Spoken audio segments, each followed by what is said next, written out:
بازار کوفہ،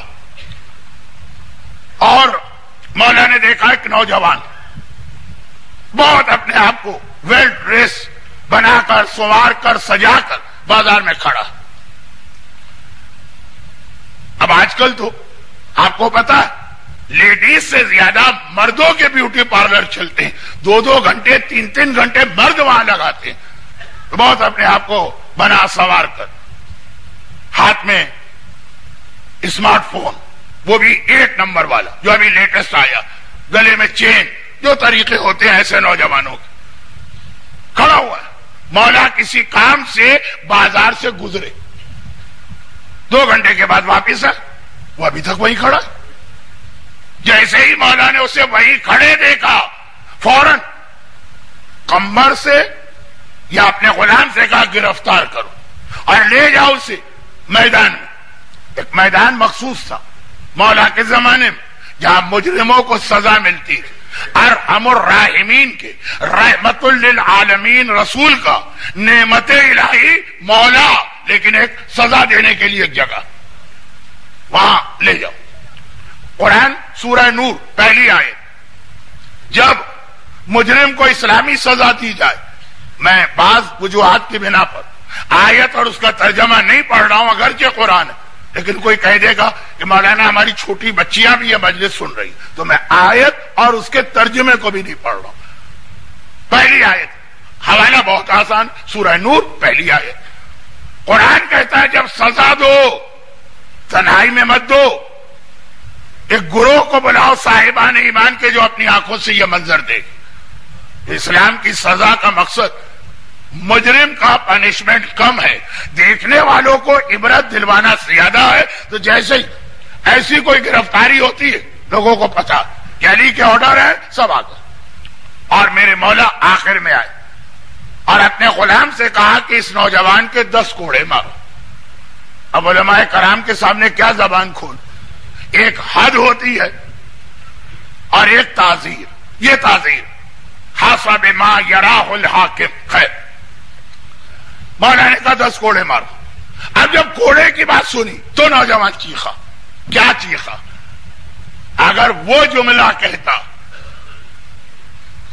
جو common sense کہہ رہی تو شاید یقیناً مولا کا جواب کچھ اور ہوتا. کیا کہتا؟ مولا میرا قصور، یہ کہنا چاہیے نا، مولا میری غلطی، بازار کوفہ میں مجمع کے سامنے مجھے سزا، لیکن کیوں؟ بڑے سے بڑا مجرم کہتا ہے بھائی مجھے کیوں سزا دی گئی، پتا بھی ہے کیوں دی گئی، پھر بھی کہتا ہے کیوں سزا دی گئی، ہے نا؟ تو یہ آپ کے سامنے کی بات ہے. یہ کہتا تو مولا کو وہ جلال نہیں آتا. واقعے میں ہے کہ مولا کو جلال آ گیا، مولا نے اس کی سزا بڑھا دی. اس نے کیا کہا؟ مولا نے غلام سے کہا کہ آگے بڑھ کے کوڑا مار.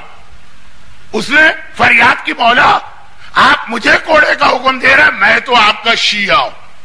اچھا، یہ اقربا پروری لے آیا بیچ میں، اپنا قصور نہیں پوچھ رہا ہے، میں آپ کا شیعہ ہوں اس لیے مجھے تو سزا مت دیجیے. کوئی غیر نماز قضا کرے تو ماریے، شیعہ نماز قضا کرے اسے سزا مت دے.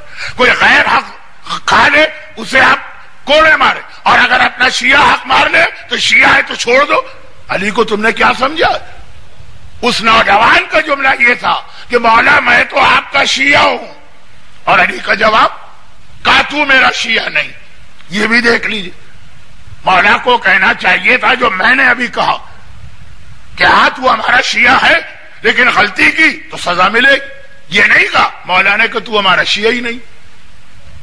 وَمَن تَبِعَنِي فَإِنَّهُ مِنِّي وَمَنْ عَصَانِي فَإِنَّكَ غَفُورٌ رَحِيمٌ.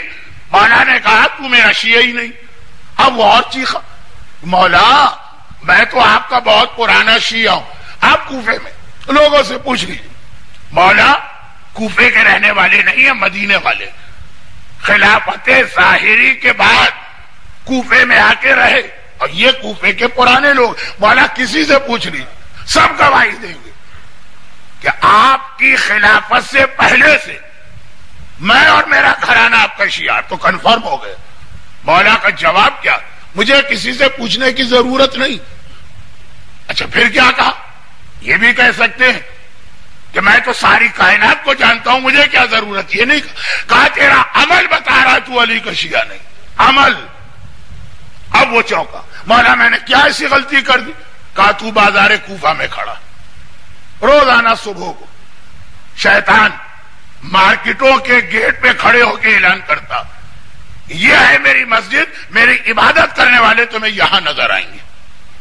شیطان کی بیٹھک ہے بازار، بہت ساری چیزیں اس میں آ جائیں گی، ابھی نہیں، وقت نہیں۔